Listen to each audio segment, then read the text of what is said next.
Ready to begin? So good morning and welcome to the May 30th meeting of the New York City Campaign Finance Board. The first item on our agenda is the approval of the minutes from our last meeting last month. I move their approval. Is there a second? Second. All those in favor? Aye. Opposed? Abstention? Motion carries. The next item on our agenda is my remarks. The June 2025 primaries are now just 25 days away.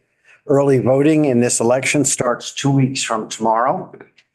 In today's meeting, the board will be voting on its seventh round of public funds payments for the 2025 elections, on several enforcement actions against 4 committees from the 2021 election cycle, and expenditure limit relief in a city council race, and 1 advisory opinion.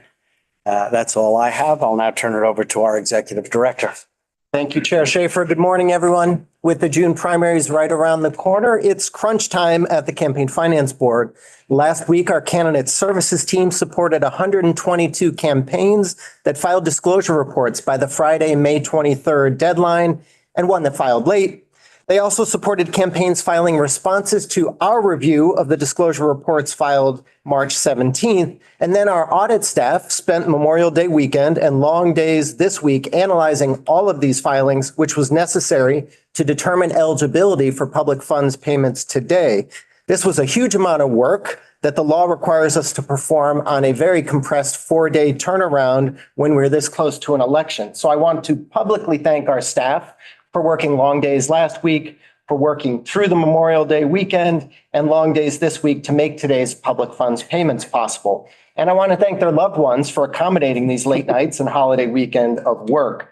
During my remarks at the May 12th meeting, I shared a bit about the work all of our other divisions are doing to educate voters and to administer the public financing program. I won't repeat all of that today, but I will note that this hard work continues.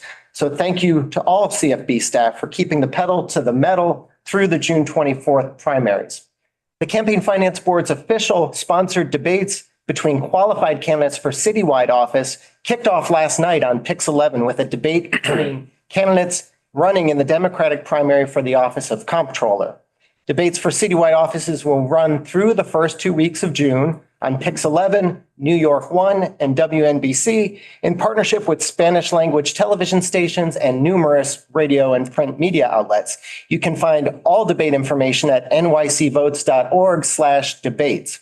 These debates are the public's best opportunity to hear directly from candidates about their plans for the city and how they will address issues that matter to voters in their daily lives. So please tune in. That's all from me, Chair Schaefer. Thank you. Thank you. The next item on our agenda is to announce campaigns and compliance. The list that I'm going to read through is organized by election cycle, and from there I will read the names of candidates in alphabetical order.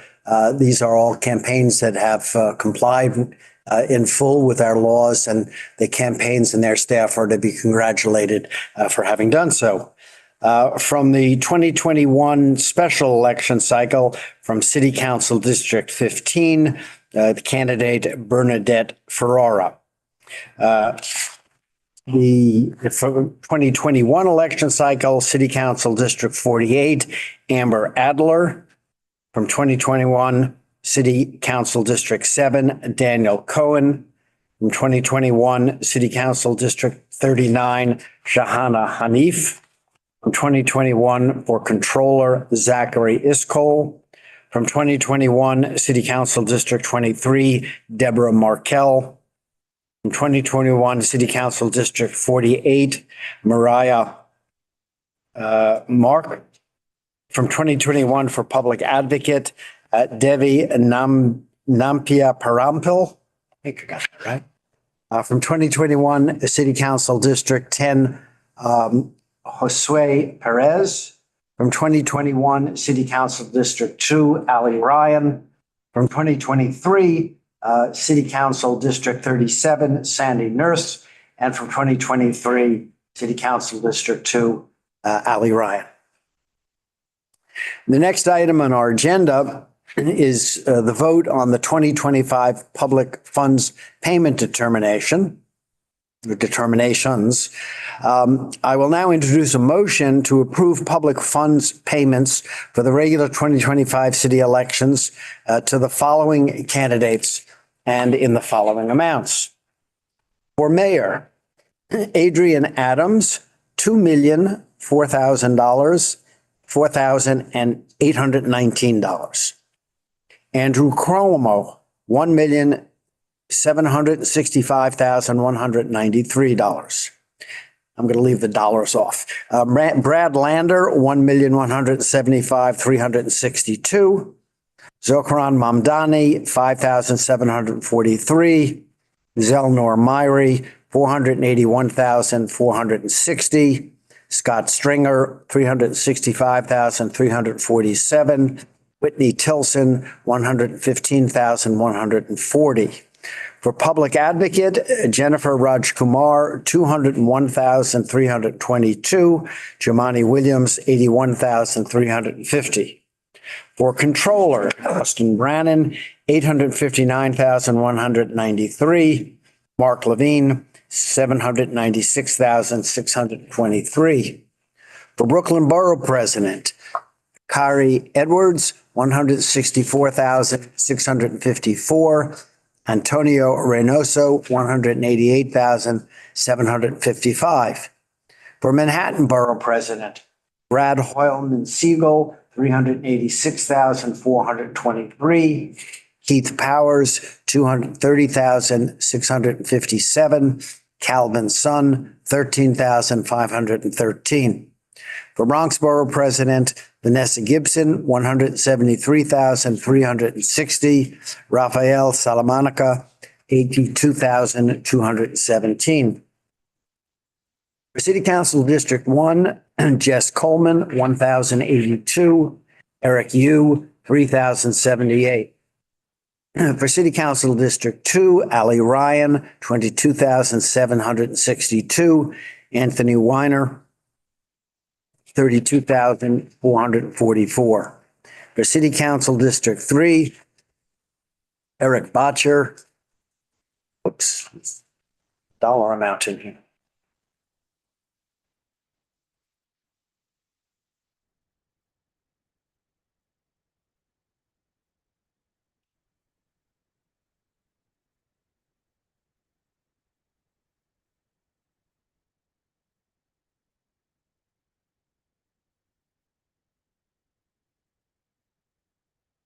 Well, if necessary, we'll come back to that because it's a blank and perhaps it was in just a misprint and shouldn't be there.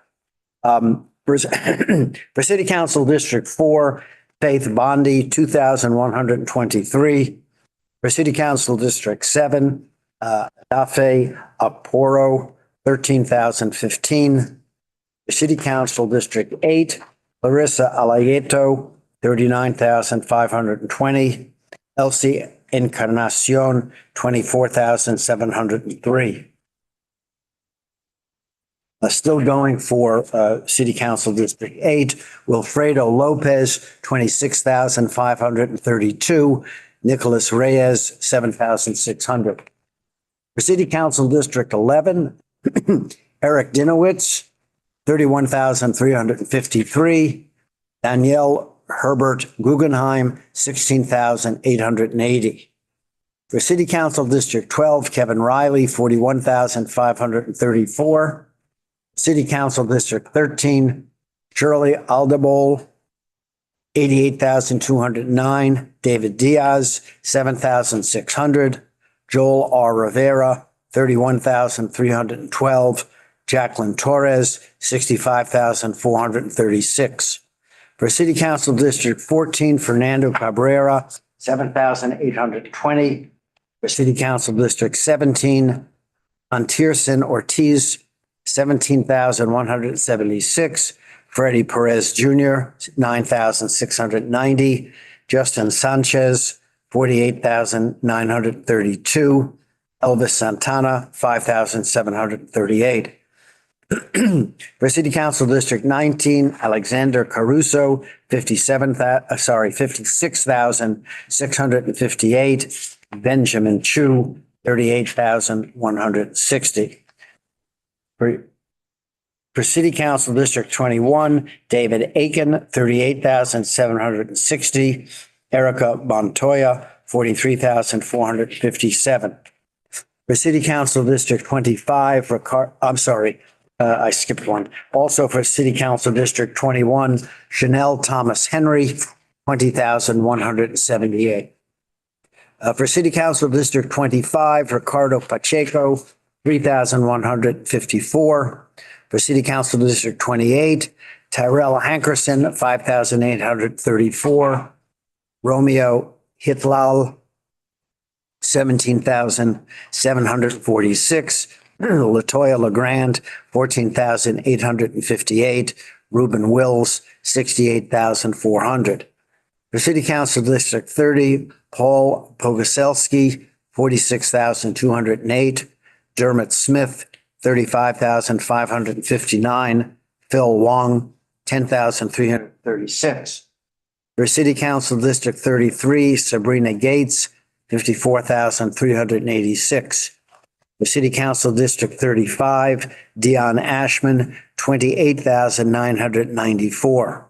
For City Council District 36, Chi Osei, $9. For City Council District 38, Ling Yi, 10,640. For City Council District 41, Dante Arnwine, 50,472. Lawman Lynch, 41,372. For City Council District 46, Mercedes Narcisse, $33. Dimple Wallabus, 31,768. For City Council District 47, Dekron Barsamian, 16,492. Kayla Santosuoso, 6,045. George Sarantopoulos, 86,040. For City Council District 48, Harry Kagan, 130,051. Ina Vernikov, 71,429. For City Council District 49, Sarah Bloss, 6,984. Tele Brown, 84,968. Abu Diakate, 25,792. Kamala Hanks, 22,420. And for City Council District 51, John Biotham, 58,178. And Frank Morano, 151,458. And returning to District 3.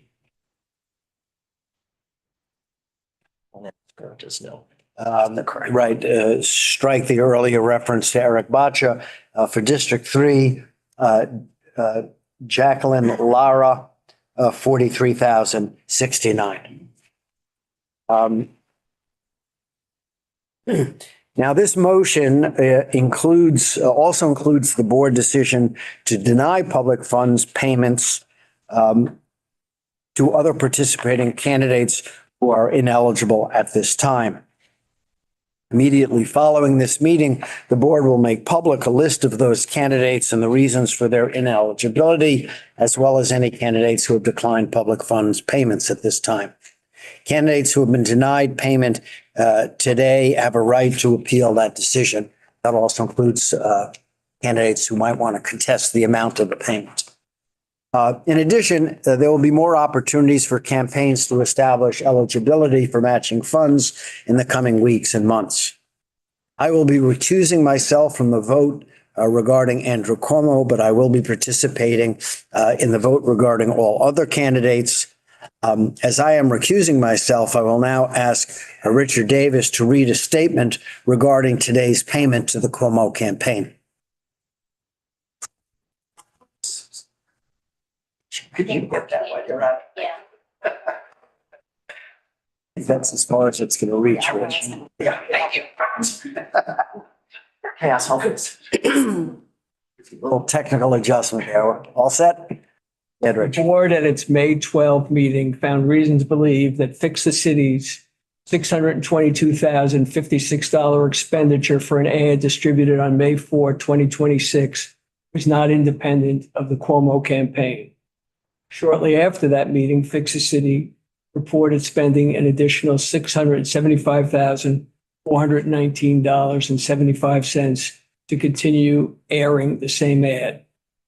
The board continued an investigation into this matter, and based on the findings of this investigation thus far, continues to find reason to believe that the expenditure was not independent of the Cuomo campaign.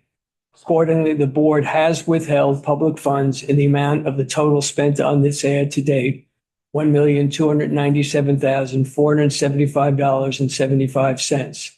This amount also counts towards the campaign spending limit for the June primary. The board will continue to investigate the issue of improper coordination. Thank you. So that is the motion that I have made. I'll call for a second. Second. All those in favor? Aye. Opposed? Abstentions? Motion carries.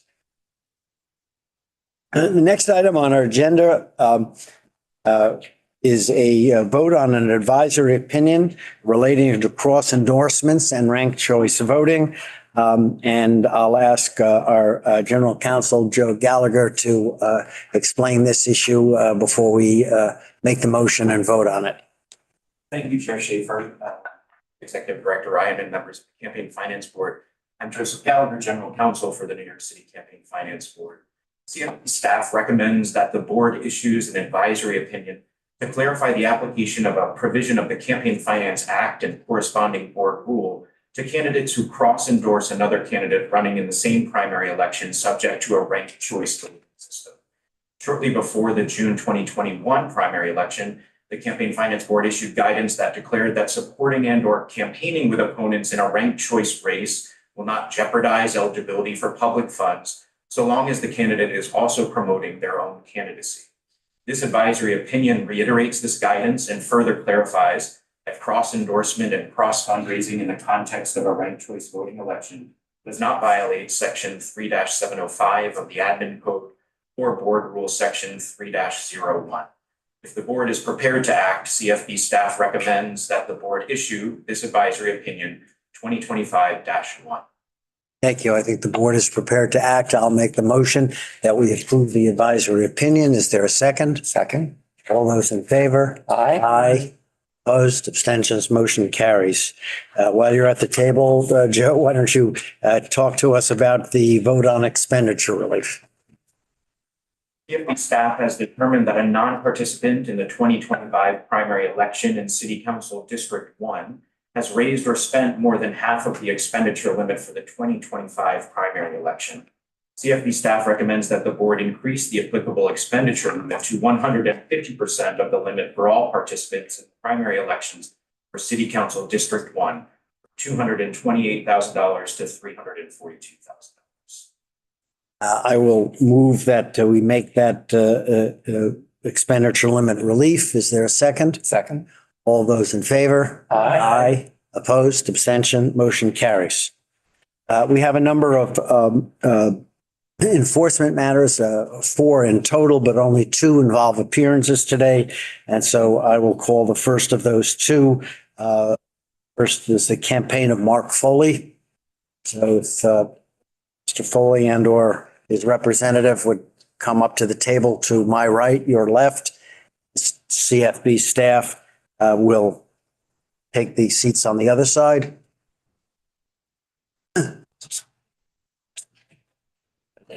So welcome. Let me just sort of give a brief rundown on our procedure.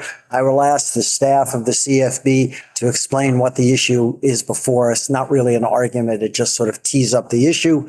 I'll then ask for your presentation. There may be some response from CFB staff. There may be some questions from the board.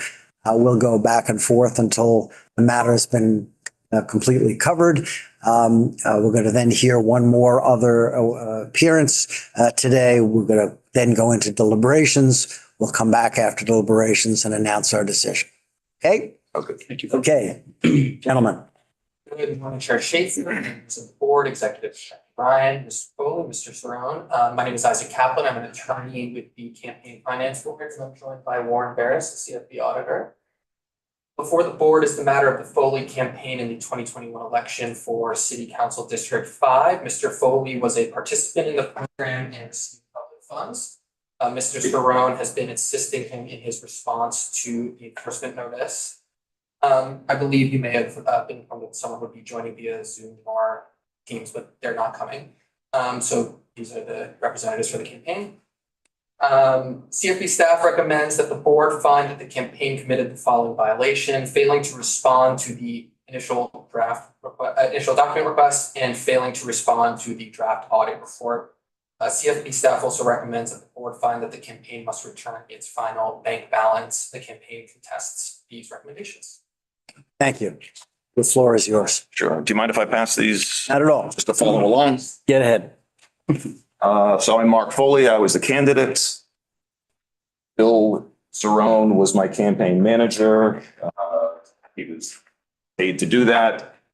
He is also a personal friend, which explains why he's been working the last year on this for free. So originally we were hit with $100 and something thousand worth of fines. We conducted the entire campaign above board. That has since all been accounted for because we did have all of our records, thanks to Bill and another accountant that we had hired. The reason we did not respond to the letter is because it was sent to our accountant, who had already told us in writing, and I think you have the email, the account has been closed, the filings have been done, here's a reference number, and the person we spoke to was Brianna. We took him at his word. That was 2022.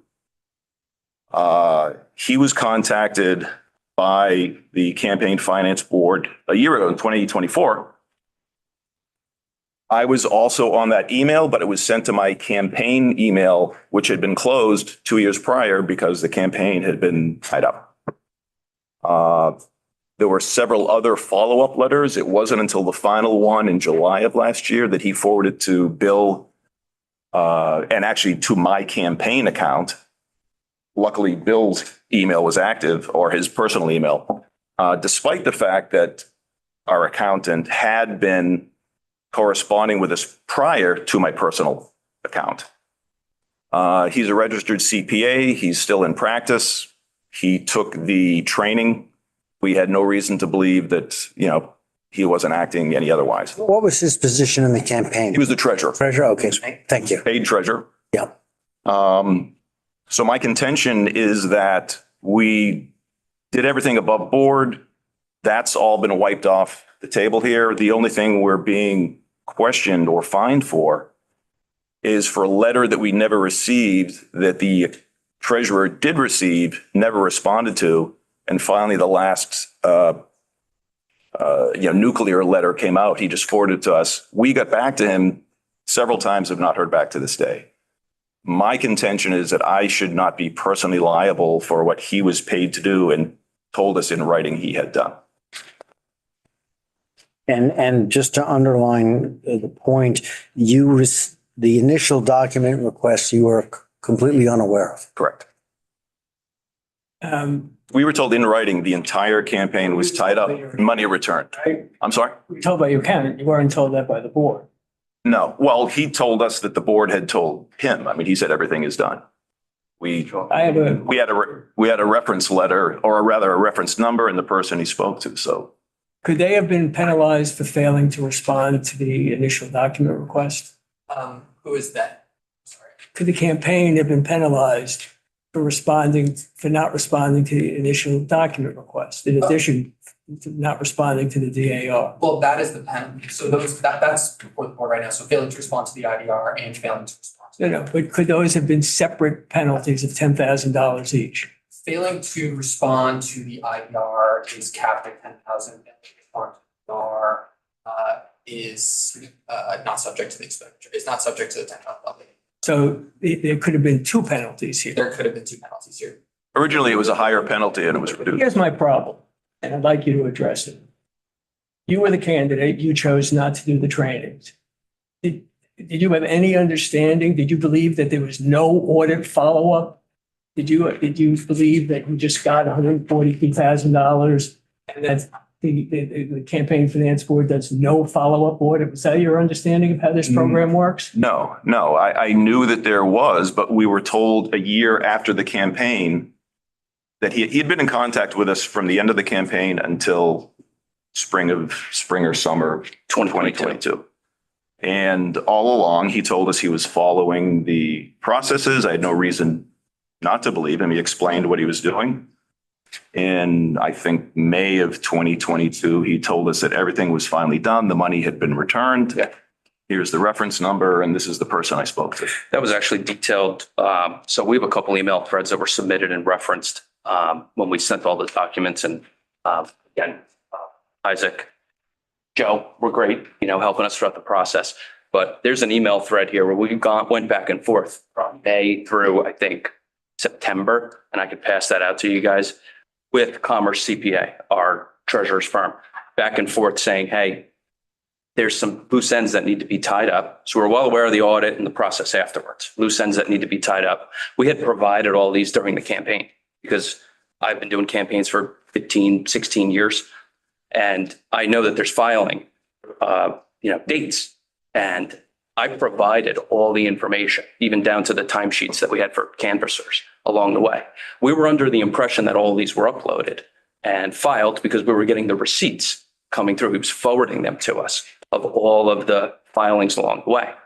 Then beginning in May of 2022, I guess he received something, which at this point, we knew there was an audit. We knew that there was sort of a post process here with the matching funds, as you referenced. And we were under the impression that it was being handled. Beginning in May with this email thread all the way through, I think it was September of 2022, we went back and forth about getting on the phone and going through what we had already submitted to the treasurer. He had it in hand. And at the end of the 3 or 4 month long email thread, he said, you know what, Bill, I actually do have all this stuff. I'll take care of it.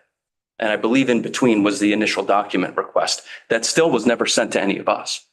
So we believed that this was being handled. And at that point, we had also received an email, which we submitted, saying that the campaign has been wrapped up. The balance of the funds was sent back to the city. He gave us a confirmation number and said he spoke to Brianna, someone named Brianna. We asked Isaac, we asked Joe, and they said, I don't think we have anyone here that is named Brianna. We then went through a lengthy process of saying, once we received the forwarded enforcement notice in July of 2024, because we've heard nothing in between. Mark received no correspondence at all in between that last email and the enforcement notice in July of 24. So a good 2 years went by where we thought everything was closed. Mark ran, he lost, and the campaign's wrapped up. 2024, out of the blue, we receive an enforcement notice and say, oh my goodness, we have to respond to this. Clearly it wasn't tied up. We contacted the treasurer and he said, I sent the city everything they needed. Obviously he did, right? He paid himself along the way and we thought everything was done. From then we sprung into action and provided, I think it was $150,000 of fines and returned funds that we needed to do.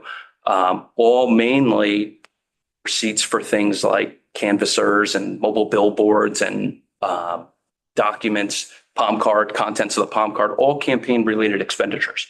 At that point, we hired a new treasurer, had all that uploaded, went back through the filings, and all that to this day has since been wiped off.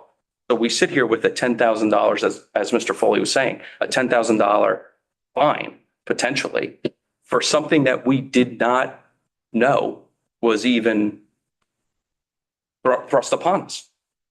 So we had no idea. Out of the blue in July of 2024, we received an email saying, you owe the city back $150,000. And we said, this is crazy because we provided all this documents multiple times. Then after that, we uploaded everything. It's been cleared out. So we sit here today saying that we've come into compliance with every one of those matters that I believe triggered. And to this day, we were never informed of the fact that there was an initial document request or an enforcement notice. And I believe there was one more in between. I'm forgetting an act. That's two clarifying questions. Just in terms of the timeline of 2021, what are the CFB requirements for training in terms of candidate and who on the campaign needs to engage in CFB training? For 2021, I believe it's the treasurer and the candidate does need to engage in some training, but not the same. Could you speak up, please? I'm sorry, in 2021, the treasurer needs to be trained and the candidate has to be trained, so the training requirements are different. Candidate has to be. Do we, Trained, but it's a different training The requirement. treasurer gets the C-SMART, sort of the back end compliance. right. And the candidate training, did you attend the candidate training? I didn't do this. There was no- CSMART. There was no attendance candidate training. It was during COVID. There was, I think, whatever was online. So this predates, But you did the online training. it was only, in 2021, it was either one or the other. So the treasurer had to be trained or the candidate had to be trained. It was one or the One or the other. other. So he was not required to attend the training? No. Okay. My second question is whether in terms of the fine, it's not solely attributable to the candidate, it's also attributable to the Right. treasurer. There is joint correct? and several liability for any fine that is imposed. Obviously, you also have discretion to allocate the fines. The treasurer was sent the enforcement notice. So I just want to clarify because there's been a little slippage in terms and it'll be helpful just to be clear. So there were, And you have to speak up. I'm sorry, there were three major sort of communications to the campaign sort of that we're talking about at issue. And there's the IDR, no response from the campaign to the IDR. There was the DAR, no response to the campaign to the DAR. And then we sent the enforcement notice in 2024, which the campaign says the treasurer forwarded to Mr. Cerrone. Yeah. At which point he did, and I will, candidly, he did promptly reach out and has been very diligent in responding and providing all the documentation as soon as the enforcement notice was sent to him. It was also sent to the treasurer, who has not reached out. I believe from looking through contact records, the treasurer reached out to the campaign, reached out to us in 2023 in response to, I think, a routine sort of semi-annual filing saying, I'm no longer working with the campaign. They weren't CC'd on that communication. So I think we have no communication from the treasurer. They were sent the enforcement notice. And once the campaign received the enforcement notice, they have been very, I would say maybe my most communicative campaign that I have since then. What is remind me what the rule is for updating email addresses when a campaign is over? So I don't think the issue here is, obviously it's the campaign's obligation to ensure that they are receiving communication from us until such time as the audit is concluded and their obligation ceased. But I think I believe the campaign is saying they closed down their email. No, I understand, but what is the requirement, if any? They must update their emails. Is that one part of the rules? That is part of, That people have to update their emails? they're required to keep their contact information up to date, yes. And I'd just like to note from just some context for the treasurer, this is a CPA firm in the city. I think they've since moved. They understood and had an open dialogue with folks at the CFB. I think it was Honda was our primary contact at the time. Not just the treasurer, but 2 or 3 members of the treasurer's staff took the training. And they indicated to us, meaning the treasurer firm, that they wanted to get into this sort of business in the future because there's so many city council races and they saw an opportunity here. So they were quite interested in this. And as professionals, we were paying for a service. We thought we were, providing that service throughout. They took the training. And I know this isn't story time, but I think it's worth noting when the campaign account, when we were told it was closed and got a confirmation number and a check was sent and Brianna confirmed that, whoever Brianna is, that check, and this is sort of, we sprung into action in August of 2024. That check was sent by our treasurer to Capital One had traced it down to his own address, his own firm's address. And thank goodness it was a bank check. It was never cashed. we went through the process of opening a new bank account, having them put those funds or cancel previous funds that were about to go to the state abandoned property into an account to recover those city funds. And we've since used some of them to pay for the new treasurer to sort this out. So we're under the impression that the account was closed. So you can imagine our sense of disbelief, one, when we received the enforcement of this, two, when we went through sort of this fact finding and realized that the money that we knew we had to send back to the city was still sitting in limbo.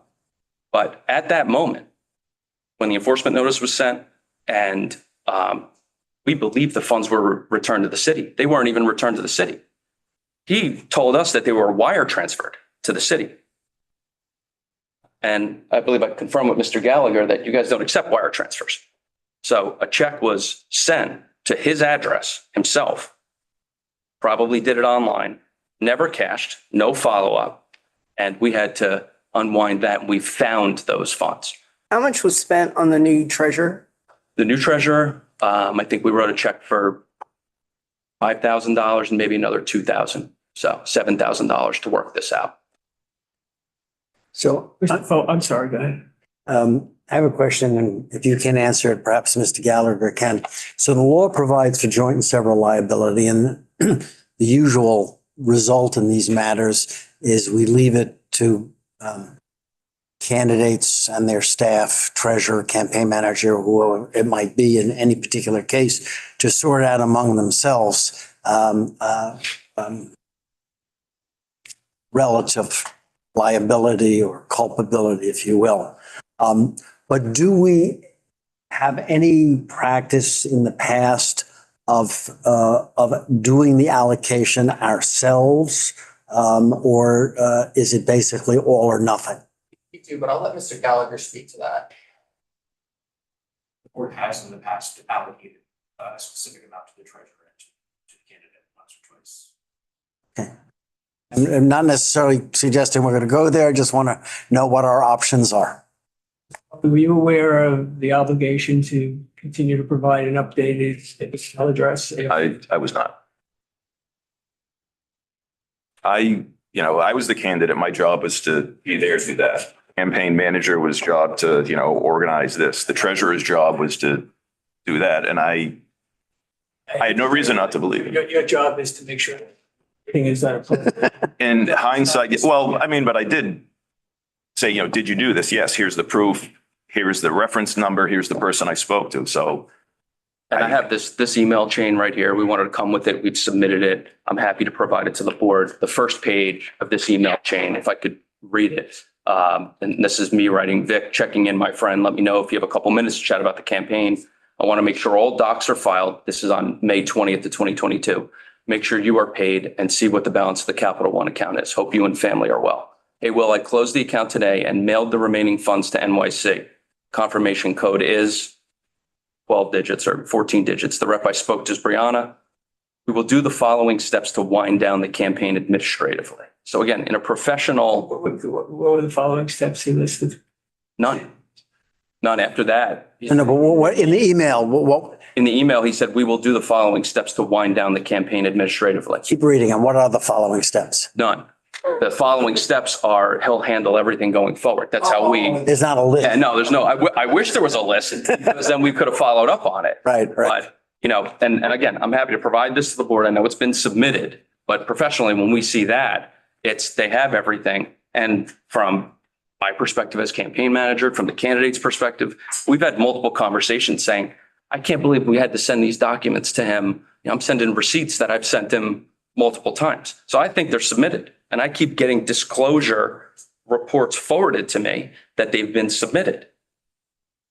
I understand that, but the crux of your argument is that you farmed out compliance with the CFB. You paid a professional. Right. And that you bear no responsibility other than hiring what you thought was a competent person to handle the matters and compliance with the CFB.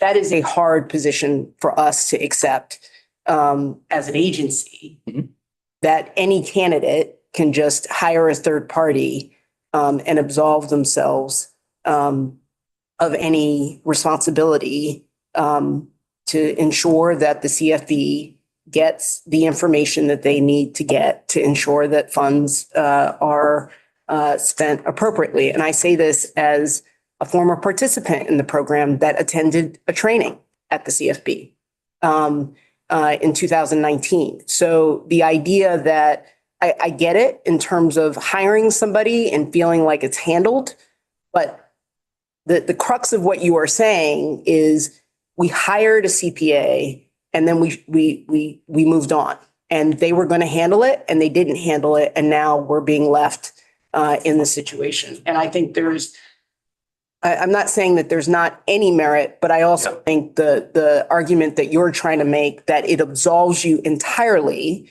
because you hired what you thought was a competent third party, is also, just from a policy matter, one that is hard for the CFB to take. Understand. And the follow-up that we did on sort of that last filing was, from a campaign perspective, we looked at a bank account and said, okay, it's been cleared out.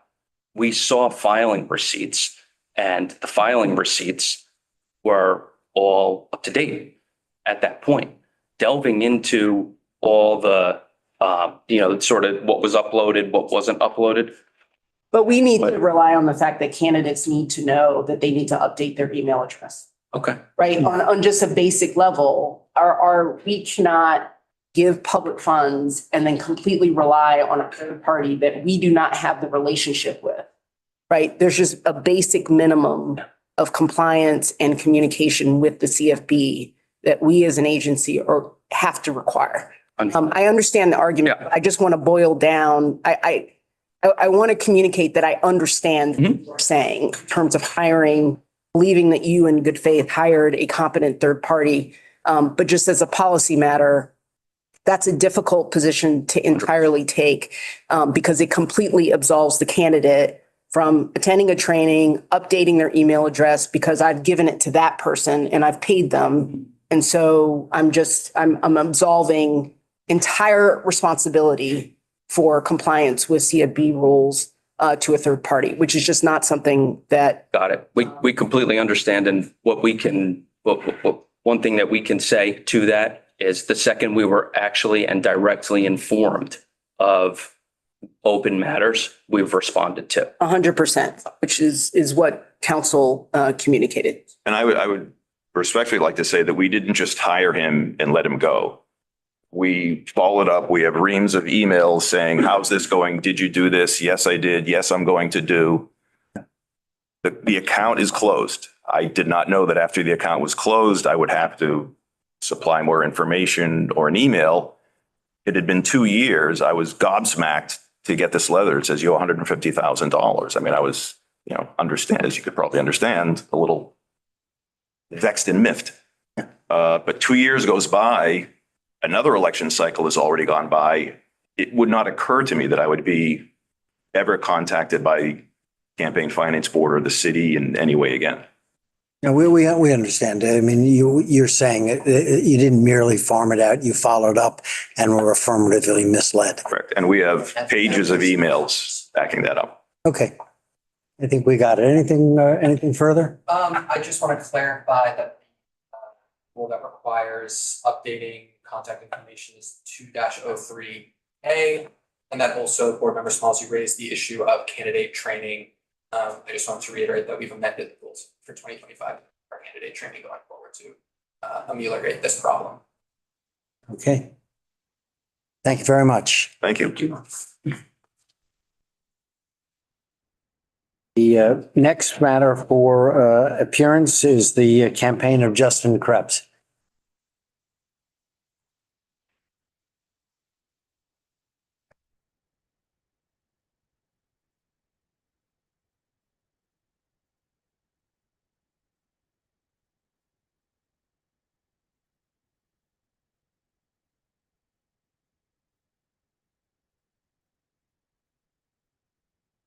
So you were here when I described our procedure. So Thank you. I won't do it again. I'll ask the CFB staff to explain the issues before us, and then I'll give you your chance to present. Thank you.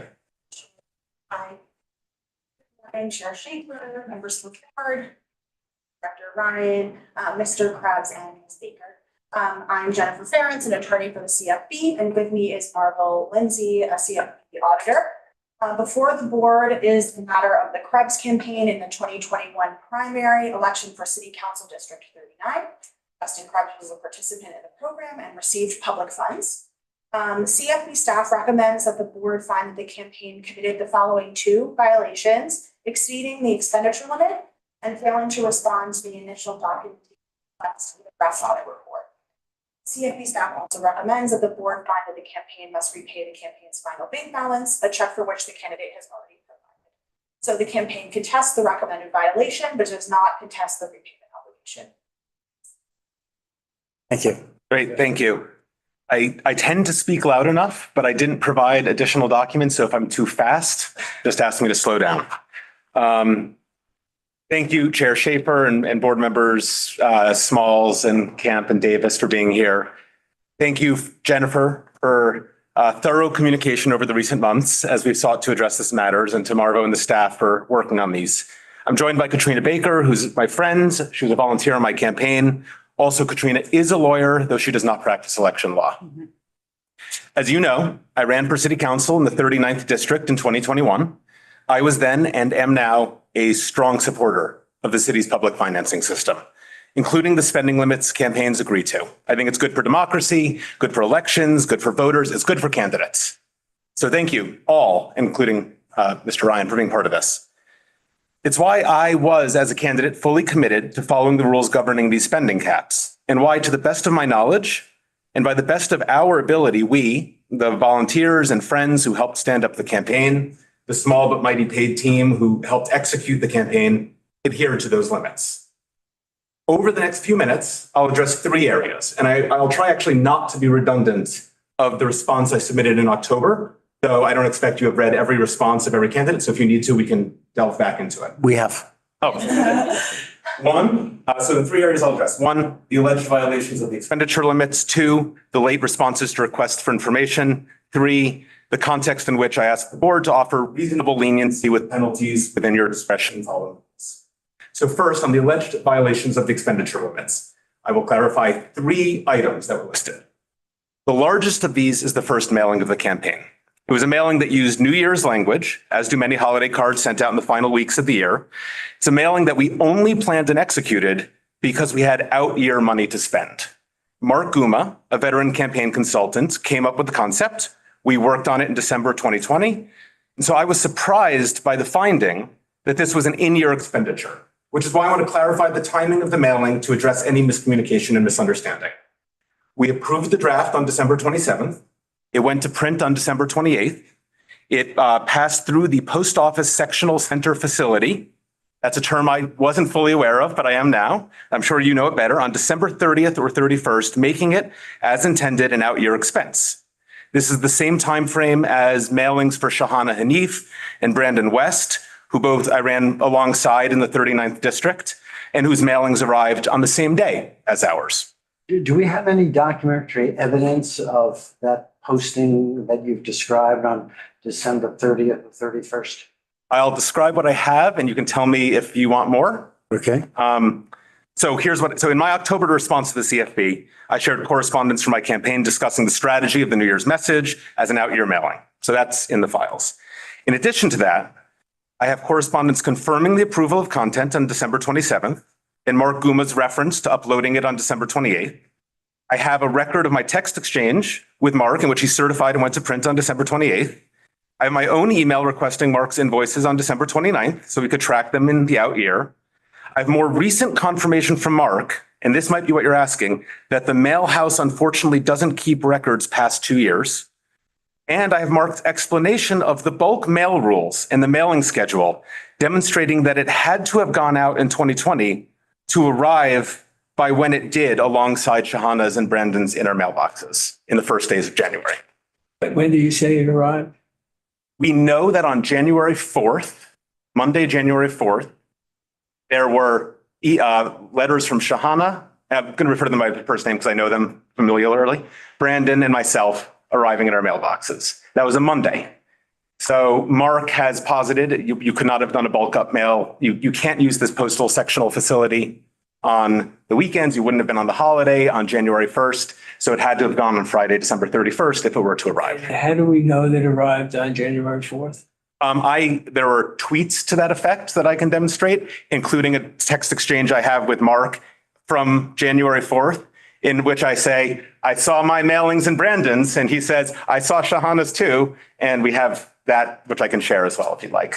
Do we have that? You don't, because we might have that. So some of this, I will say, I didn't include in the October response because I thought what I provided was sufficient. But in going through and understanding that what I did provide, here's our strategy, let's get it out. Emails confirming it was going out, emails saying, Stop. Yep. Do we have any of the documents that you just described about on January 4th? On January 4th, no. We do have the mailing, we have the email exchange from December 27th with the final proof being approved. I can share it with you on paper now, or Copies? I can share a Google Drive with Jennifer. Do you have copies? Yes. Let me see, I list, Rather than interrupt you, because you're on a roll. okay, If you have at least one copy with that we can take in with absolutely. us to deliberations, The, that'll work fine. Can I just ask it might be item 5. so Yes, I'm sorry. you're saying the mail landed on January 4th, but By January 4th, by January 4th, 2021. January 2nd of 2021 was a Saturday. They deliver mail on a Saturday. But the post office sectional center facility would not have accepted bulk mail on a Saturday or Sunday or on a holiday. So it had to be there by Friday, December 31st. Factual finding, but the post office does deliver. It delivers on Saturday, January 2nd. Yes. Yeah, and it may even on January 1st. It does not deliver on January 1st. What year are you talking about? 2021. January 1st was a Friday. January 1st was a Friday. January 2nd was a Saturday. January 3rd was a Sunday. I have evidence that by January 4th, certainly no later than January 4th, we had the mailing. So your argument is that if they don't accept bulk mailing, it had to have been mailed by December 31st in order to arrive by the 4th. Yes. In addition to Mark's offer, and I don't know if I. And I'll just say. Jump in, go ahead. Which is, with regards to our procedure, the board is allowed to accept further documentation at a board hearing as long as they find that there are extraordinary circumstances to accept further documentation. This is not factual information that is exclusively not part of enforcement notice response nor. A fair point. And again, absolutely. I mean, I just don't, understanding that the board can accept new facts. Yeah. I mean, this isn't a factual hearing. I mean, I don't think that we should be looking at facts on the first, in the first instance in Right. this setting. If he haven't reviewed it. I mean, we're not the best arbiters of the January 4th, whether bulk mail is allowed on January 2nd and 3rd of 2021. There's no way. I mean, you can say that, but I don't know that that's true. And I'm, Nobody else has confirmed that that's true. Yeah. And so there's no real way for us to evaluate that. I think. So one thing that we could do that we have done in the past is you could accept further information now, we can process it and come to a new evaluation and then reschedule an appearance. That would, I think that would make more sense in terms of process, but that would be my recommendation. Let me ask a question. Sure. After they made their submission, which included the earlier documents, meaning December 27th, 28th, Sure. did we make a further request to them, to the campaign, as to whether they had any additional documentation? That's not our standard practice. Once we receive a response to the enforcement notice, we process the response to the enforcement notice, we issue a revised recommendation, we schedule a hearing, and then the next. I was just under the impression that we had actually asked, but maybe I was a misimpression. I would consider that providing legal representation to the campaign that is coming before us in order to ask, like, by the way, when you responded to the enforcement notice, you didn't provide the right document for this. I'm sorry, I just was under the impression that there. I was too, but apparently That there had been a we're wrong. specific Okay. request for if they had additional documentation. And maybe that was an oversight on my account. No. We don't imply any No. criticism at all. Look, I mean, you've obviously thought this through and realized that you had some additional, Yeah. perhaps better evidence than what you submitted. It would have been nice if you had figured that out at the time you responded back in October, but sometimes these things happen. Okay. And I think I would have thought at the time what I provided was sufficient. And there are mistakes that I made, and there are some of them I've admitted to already, and some of them you'll find. And this was one that I felt so certain about that I was actually very surprised at the finding. And that's why I went through to dig up what we could. I'll continue from where I was, noting that there's some questions here, including some of the questions that Board Member Smalls raised about not wanting to change the nature of this hearing. But the last thing I'll say about this Byzantine scheduling of when things land, in addition to our full belief and the execution within which that we were getting out before the end of the year, is that Mark Guma has offered to provide sworn testimony to that effect. I realize no one's sworn in here. He couldn't be here this morning, but if an affidavit statement from him about his experience of having done mailings, how they go out, why he knows for sure it went the 30th to 31st. Okay. Now, as I said in my prepared statement, but not said out loud, if you wish to review copies of the correspondence, I can provide it in paper or via linked Google Drive. We can discuss that later. The only thing I don't have, unfortunately, is a record from the mail house for the reasons that Mark has stated, that they don't keep them for over 18 months. I saw in the CFB filings that other campaigns, including Shahana Hanif and Brandon West, also paid for their first mailers in the final days of December 2020, as did Eric Botcher from District 3, just to name a few. I actually bet a numbers did. And that Lincoln Wrestler paid for his first mailer in January of 2021, but I believe it was counted as an out-year expenditure. So it's not actually about when the payment was reported, but when the mail went, which I believe was our case. So I know and I agree that it's absolutely critical for the board to distinguish between out-year and in-year expenses. And Marva works very hard to do this, as does the team, I'm sure. And sometimes an expense falls very close to the line, and it's vital to enforce spending limits. In this case, the mailing was not an end of campaign spending spree to juice GOTV, to pump late spending into a campaign at the most critical moments of voter persuasion. It was an early campaign expenditure, similar to those of other candidates alongside whom we ran. We fully believe that our execution landed on the right side of this line, but if it did not, we just ask that any penalty consider the limited impact the timing of a one-day misstep would have had on changing voters' minds that early in the campaign. Now, I've spent the longest time on this item, and I promise my other items will be shorter, because of the size of it and the significant impact it has on the alleged violation and on the suggested penalty, both the amount of the overage and then also the double fine triggering. So I hope you're persuaded that it was a legitimate out-year expense, and if not, I hope you'd consider penalty of the amount of the overage rather than twice the amount, given the information and the context provided. The second expense, goes faster from here, as I'll address, is Mark Guma's contract. Mark asked to be paid in his retainer in two portions, and we had considered the first payment made in the out year as an out-year expense.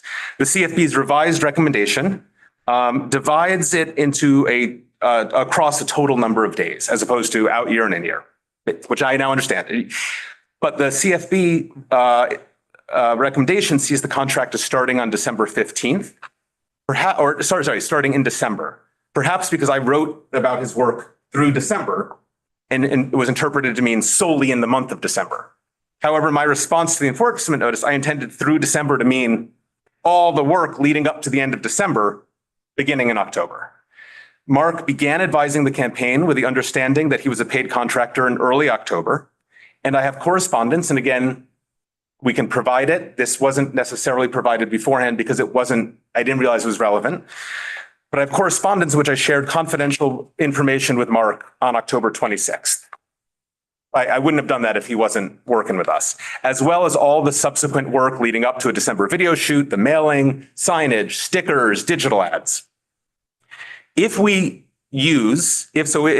I believe work began in early October, but if we use the more conservative date of October 26th, for which I have this email, that would be 240 days through June 22nd. amounting to $20.83 per day.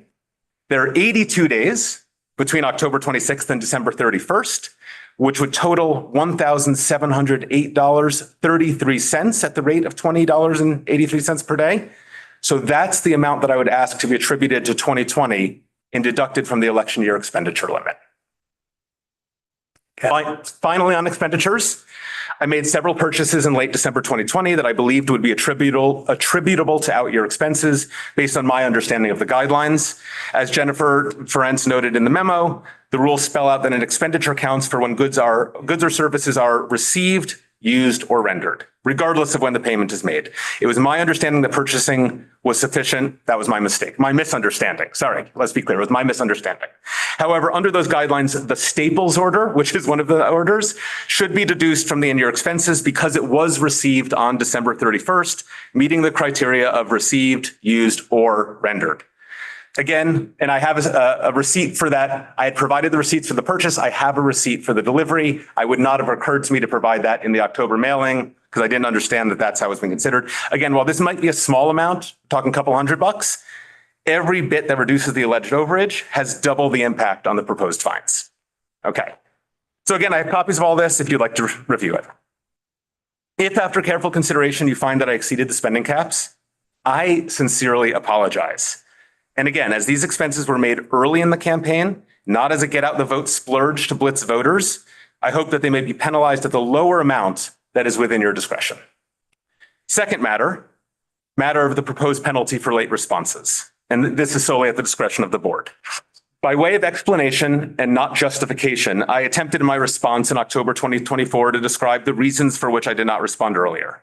That said, once I began to respond to the audit requests, I have been timely and transparent, and as Jennifer can affirm, proactively communicative to excess. I would posit that through submitting all the documentation and narratives requested, I have functionally responded to the initial document request and draft audit response, albeit tardily. Wait, explain that. You say late, we say you never responded until after the enforcement notice. So I don't understand anything that you just said.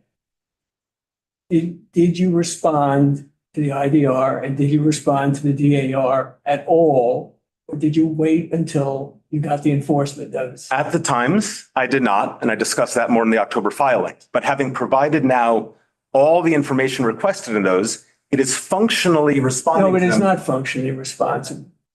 Why didn't you respond to the IDR? You got, what, $160,000. Mm-hmm. Did you think that you could just blow off the campaign finance board? Because that's what you did. Why did you not respond? I certainly didn't think that. And I can. Why didn't you respond? I'm happy to address that. I didn't want to be redundant of the filing, so I didn't bring that up. Why didn't you respond? I didn't respond because first, I never saw the IDR. And as the documentation shows, I never opened it. I never downloaded it. So that's why I missed that one. Why did I never see that? I don't know. I absolutely knew we had to do follow-up. And I want to be honest and clear about something that you already know. I am listed as the treasurer of my campaign. So I'm not, that was a nightmare what you described, by the way. It's not a situation where there's a treasurer that I was in disagreement with. I did have a close friend experienced in this work, working on the campaign, who was my lead communicator with the CFB, with our contact at the time, Jacqueline Williams, through most of the campaign. Mary was CC'd on all of the communications from Jacqueline. So even though Mary was not treasurer, and I'm not saying that I made no mistake here, as I'll explain in a moment. After the campaign, at a certain point, Jacqueline left, did a handover email with me and Mary and with our new contacts. This was after the campaign ended, maybe 8 or 9 months later. After which time, Mary was no longer communicated with. Now, I understand the campaign needs to keep its emails up to date, and that's not the case of what happened here. Somebody who was getting messages stopped getting them. I didn't know she wasn't getting them. She didn't know she wasn't getting them. I can describe the things that were going on in life at the time, but that doesn't absolve me from needing to fulfill an audit. And I'm certainly trying right now to fulfill it to the best of my ability. to make the money whole as I have, or as I'm attempting to with a check, and to provide all the files and documentations. And it's very unfortunate that we didn't respond sooner, but I did try at this time to respond to them all. The point of saying that to ask to be considered tardy rather than non-responsive is not to absolve myself of the need for a penalty, which I think is totally appropriate.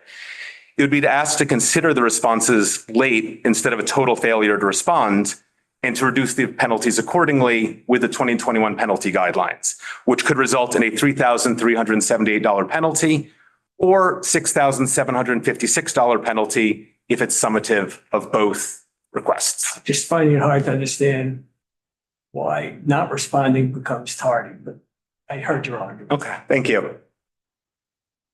So that's the end of that second item.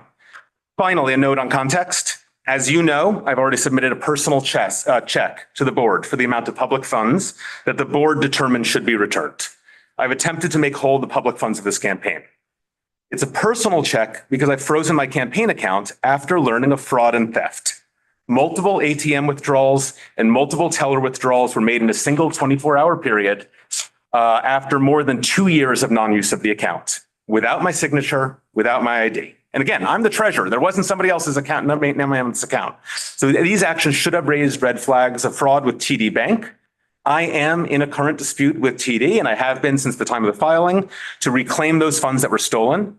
And I've included the details of this at length in the October response. Happy to talk about it more. It seems like I don't want to distract us from the things that are more core, but it's very frustrating. The matter's still unresolved, unfortunately. But I raise this because I'm already out more than $3,000 out of pocket in my effort to properly close my campaign's matters with the CFB. It's a financial burden that I carry before additional alleged violations are reviewed or additional penalties are assessed. So I remain a firm advocate for our city's campaign finance system, and I'm a believer that we're all better off when we engage in our elections as candidates, as donors, as volunteers, as voters, as CFB members. But I hope that with the discretion that you have, within that discretion, within the rules to impose equitable penalties, you can take some of the explanations and clarifications I've offered around the alleged excessive expenditures, that you can consider the responses tardy rather than non-responsive. I made my best case on that. And that you can take into account the financial penalty already experienced. And in doing so, reduce the financial burden of these recommendations, again, within the reasonable limits of your discretion. So thank you for listening and for your consideration. Thank you very much. Anything further? Okay, the board will go into deliberations on the two matters for which there have been appearances today, on two other matters as well, and we'll be back in a little while. Thank you. Thank you. Yeah, public comment portion of the. There is no public comment at our hearings. Oh, they used to have it, but they don't have it anymore. No. Thank you.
Okay, all set? Very good.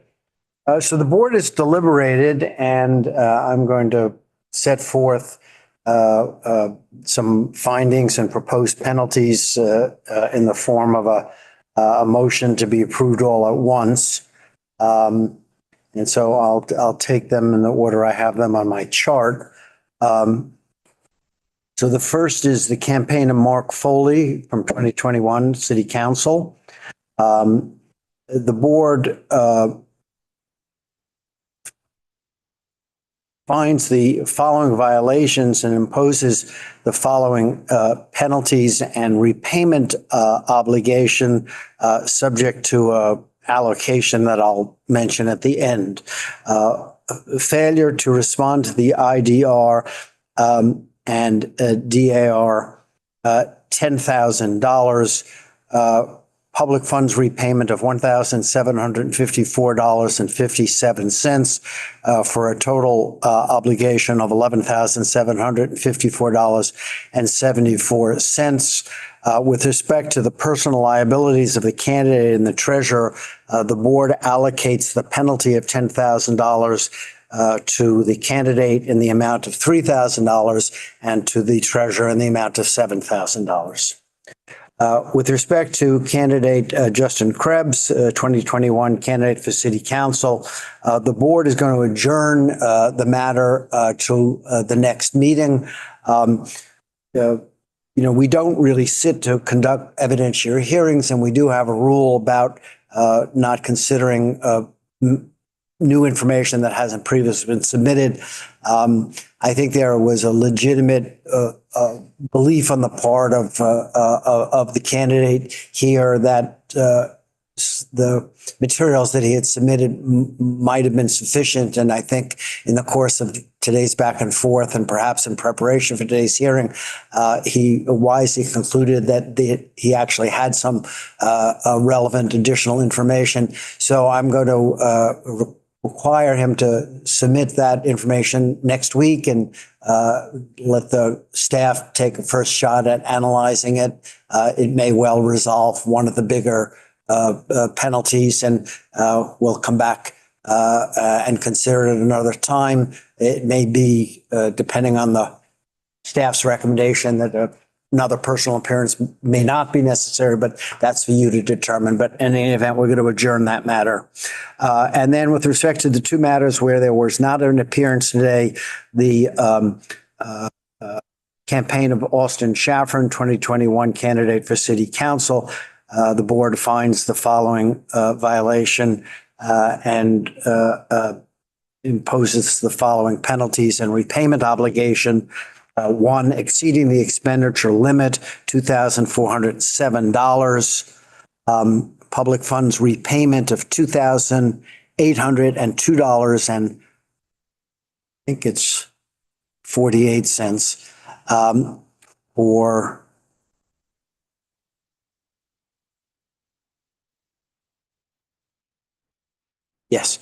for a total liability of $5,209.45.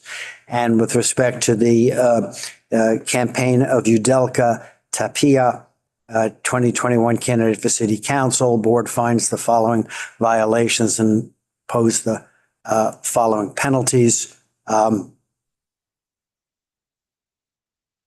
One, accepting contributions from corporations, limited liability companies, or partnerships, $2,250. Two, exceeding the expenditure limit, $2,937. I've got to add this up myself. Hang on a second. For total penalties of $5,187. So that's the motion. Is there a second? Second. All those in favor? Aye. Opposed, abstention. The motion carries.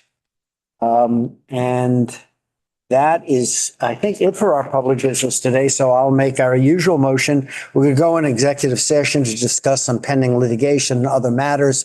There's no matters that require decision, and so we will adjourn directly from our executive session. Is there a second to that motion? Second. All those in favor? Aye. Aye. Abstentions? Opposed, abstentions, motion carries. Thank you very much, and